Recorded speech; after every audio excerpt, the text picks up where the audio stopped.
Olá, eu sou a Vera Felipe e hoje eu vou fazer um vídeo com um tema bem curioso, trata-se de técnicas de limpezas no período da Renascença. Isso mesmo.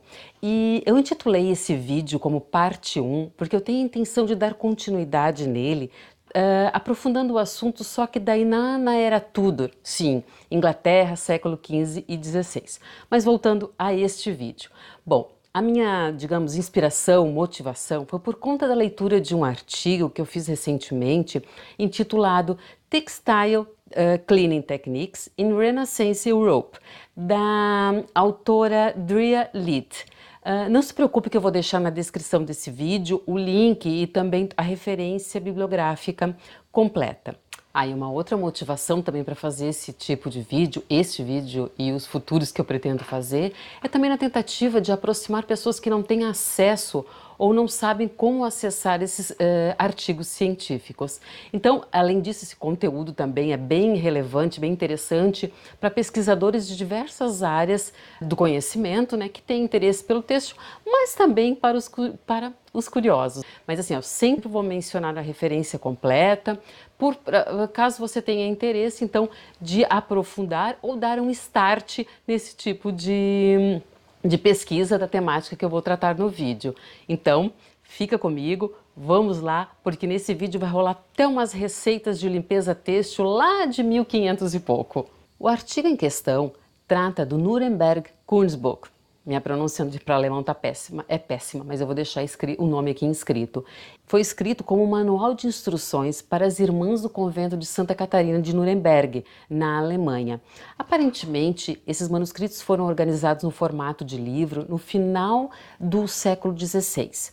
Em 1596, esse livro estava em posse de uma irmã e que guardou esses manuscritos, porque também foi neste ano que esse convento foi dissolvido. Após a morte da irmã Margaret, esse é o nome dela, os manuscritos foram doados para a biblioteca de Nuremberg.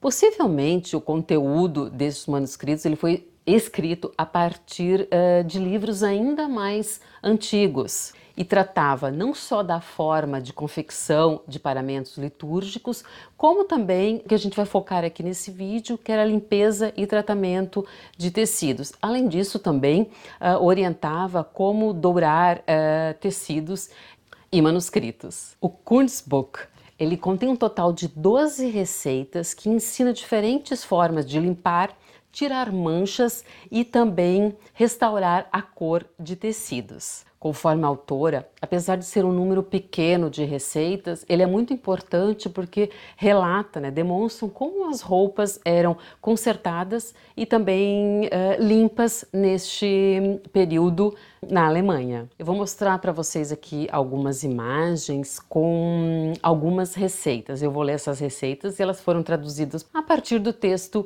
em inglês da autora. Vamos lá para a primeira receita. Como se tira a sujeira da roupa? Se quiser tirar a sujeira do tecido, pegue a gema de um ovo e bata bem. Espalhe no local e esfregue. Depois espalhe do outro lado do tecido, E novamente esfregue muito bem.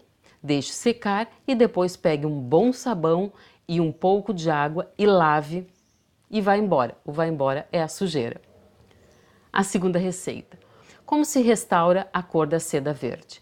Se você quer saber como se restaura a cor da seda verde, pegue videiras e queime-as em cinzas e faça uma solução de soda cáustica. Lave a mancha com ela e pendure-a no ar. Não deixe o sol brilhar sobre ela. Deixe secar e será bom. Pode-se também restaurar a cor da lã verde ou marrom com isso. Uma terceira receita. Como se tira a graxa de carroça das roupas? Se quiser tirar graxa de carroça da roupa, pegue barro e coloque em uma panela e despeje água nele. Deixe ferver até ficar como lama e pinte-o sobre a mancha, mas de forma que não queime o pano. Coloque no sol quente até secar e depois esfregue. E ela, a mancha, vai embora.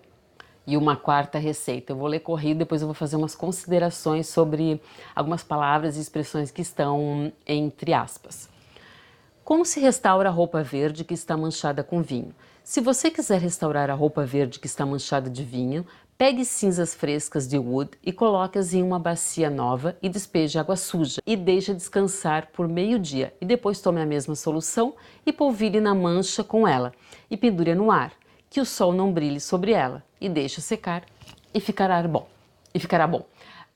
Wood, eu não achei o equivalente em português, mas trata-se de uma pequena planta com umas florzinhas amarelas e que eu vou mostrar a imagem aqui para vocês. Já o termo água suja, eu também vou explicar um pouco mais adiante nesse vídeo o que a autora e outros autores podem estar se referindo com este termo. Interessante essas receitas, né? E no artigo da The Lead aparece sim todas as 12 receitas. Importante salientar que se pagavam altos preços, altos valores por esses tecidos, né? Então havia sim uma preocupação em mantê-los limpos. Em sua grande maioria eram tecidos de seda. Um ponto interessante nas receitas é que menciona com muita frequência a cor verde. Isso é porque era uma cor assim usada no dia a dia naquele contexto, né? Outras cores que são muito mencionadas eram as cores vermelho, marrom e pink. E já no que diz respeito aos tipos de sujeiras, as mais frequentes eram as manchas com vinho, urina e também graxa. Eu vou ler aqui algumas observações importantes e interessantes do artigo. A maioria das receitas do Kunstbuch são para soluções alcalinas de limpeza de manchas.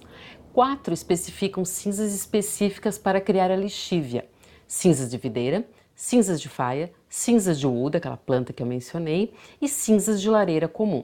As soluções alcalinas à base de lixívia ou cal são outro agente de limpeza comuns dos séculos XVI, XV e XVI, sendo aplicados para remover manchas de natureza gordurosa e algumas proteínas. Eles estão presentes em muitos manuscritos da época, inclusive com receitas descrevendo como fazer uma boa lixívia.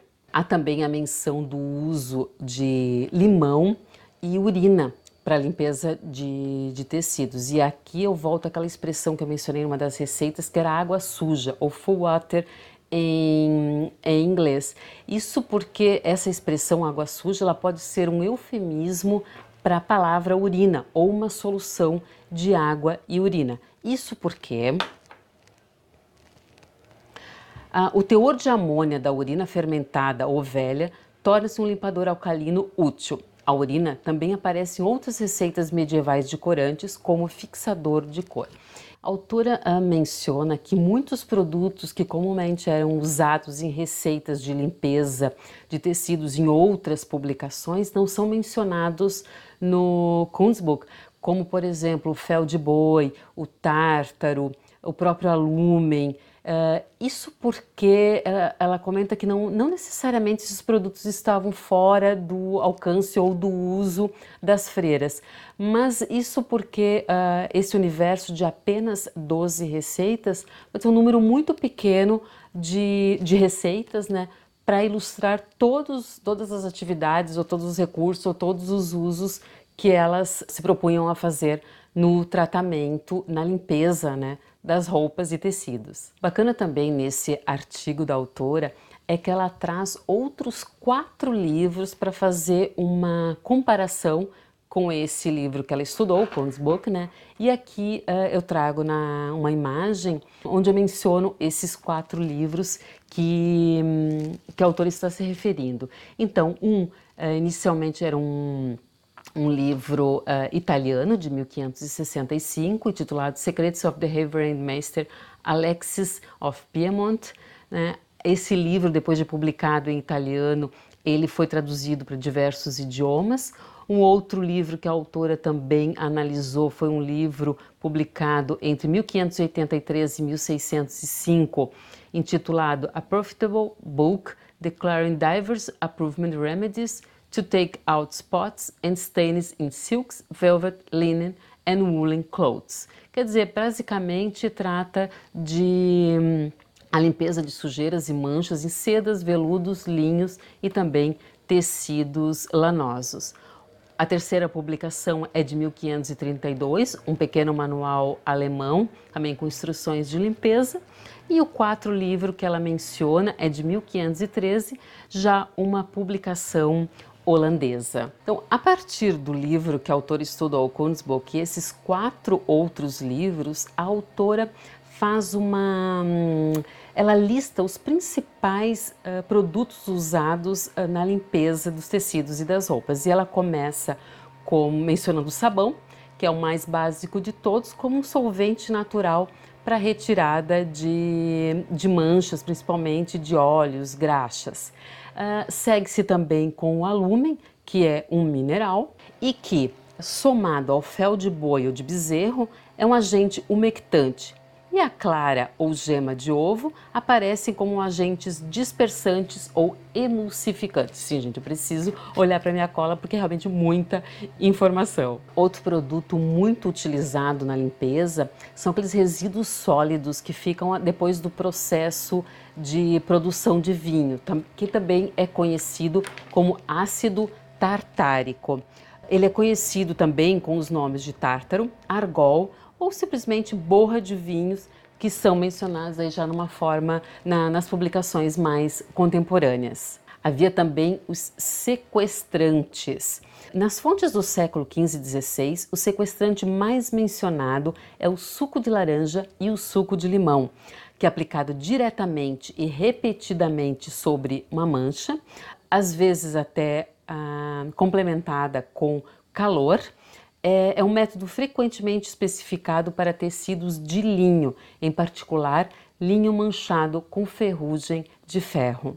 Usavam-se também agentes umectantes, como por exemplo a bilis de boi. A ação ácida e enzimática dessa bile era muito eficaz para as manchas de graxa, de vinho e também outras manchas com base orgânica. E quando incluído em soluções líquidas, a bilis de boi ela é geralmente combinada com o tártaro, né? E também, aliás, ou a lixívia. Utiliza-se também como alternativa para o sabão pós-adsorventes, os quais são borrifados sobre a mancha. E esse produto ele era produzido a partir de ossos queimados, que eram transformados em pó, e eles eram considerados os melhores para serem utilizados em tecidos delicados de seda. E já no que diz respeito a corrigir manchas e também desbotamentos, algumas vezes eram incorporados agentes, corantes nessas soluções de limpeza. Inclusive, a autora menciona o uso de pau-brasil no seu artigo. Além da grande maioria dos tecidos serem difíceis de lavar, esses tecidos eles também utilizavam corantes que não eram muito resistentes, né, no decorrer do tempo. Então havia sim essa necessidade de tratamentos para evitar o desbotamento. Então, para minimizar esse desbotamento ou manchas, a própria solução em que era mergulhado o tecido era colorida. Em outras, eles despejavam, junto com essa roupa manchada, uma outra peça de roupa com a mesma cor para que essa soltasse tinta, né? E pudesse corrigir a mancha que havia na peça. Então, a partir disso, eles esfregavam uma peça na outra para tentar minimizar e fazer a correção de cor. Então, agora me encaminhando para o final desse vídeo, eu quero finalizar com uma observação da própria autora. Uma compreensão verdadeiramente madura dessas receitas e como elas funcionavam só pode ser alcançada por experimentações e análise química. E minha esperança é que esse levantamento de técnicas e fórmulas forneça a outros um ponto de partida para buscar um estudo mais prático e aprofundado de química de limpeza têxtil na Europa renascentista. Bom, eu fico por aqui. Espero que você tenha curtido este conteúdo, que tenha sido interessante para vocês. E não esqueça que seria bem importante que você acessasse o artigo na íntegra para ver algumas outras sutilezas ou algumas questões que eu não tenha aqui mencionado, apesar de ter dado um panorama mais próximo do completo do artigo. Então fica meu muito obrigado e até a próxima!